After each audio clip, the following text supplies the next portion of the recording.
It seems to me out of all of that you've got a capacity to help promote enjoyment of the game and of being as a team, even through the walking through the time of defeat after defeat after defeat. You're still getting the team to be motivated, presumably, I guess, because they're enjoying it so much. Absolutely, it's a testament to the players. They at that age level, which we've all been there, you can feel incredibly demoralised from going to play and week after week after week after week you're losing. But the team, thankfully, and the parents and everyone else held the faith that we had a very clear idea of what we wanted and expected, and I made the effort to go the extra mile to try and help the players see that I was dead serious, that they can actually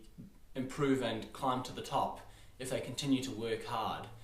And it comes down to their resilience, the player resilience, because they were very determined to get to the same place where I envisioned them going. And that's something which came about through them buying into the philosophy which I laid out for them at the beginning of the season.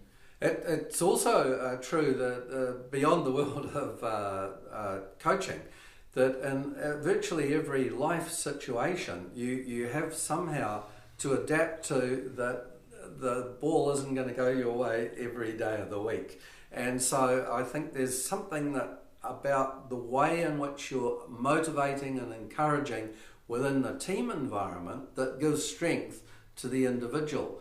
But I guess that some coaches don't do as well with this.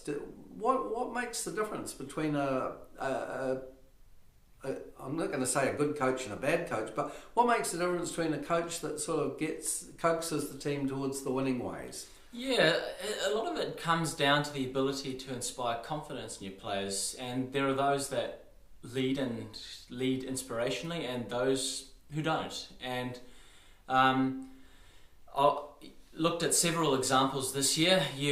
At the Albany Club we had great coaches, very decent guys with great knowledge of football who picked very good players, but just weren't able to inspire confidence in them when they were on the back foot in games or on a losing streak. And that's something which you just need to understand with you players at the sort of 12 to 14-year-old level, is that they often just need that reassurance that things are going to be all right and things are going to get better. And that's something which Sam and I emphasised quite heavily, and something which the assistant coach Sam was actually really good at doing. He's a very kind young man, and also someone that is so enthusiastic about helping the players. And it's also about, it was about getting him involved in that whole process as well, and getting him to give that reassurance and feedback as well. Because if the players are hearing that from both sets of coaches, during practice, during the games, through email correspondence with the parents, then they're very much on their way to success. And I'll say another thing too, it's about visualizing success.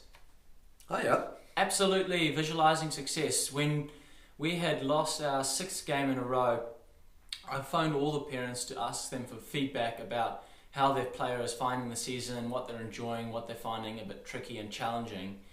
And the one thing which was conveyed to them afterwards was that just spend 5 minutes this week with your player on the Friday night before the game, and 5 minutes on the day visualizing success. I want your player to see themselves making that tackle, scoring that goal, putting that pass through for the player to run onto perfectly, communicating effectively.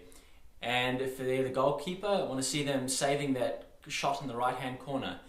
And that was something which put us in great stead, because spending some time working on those visualization techniques was when they won their first game.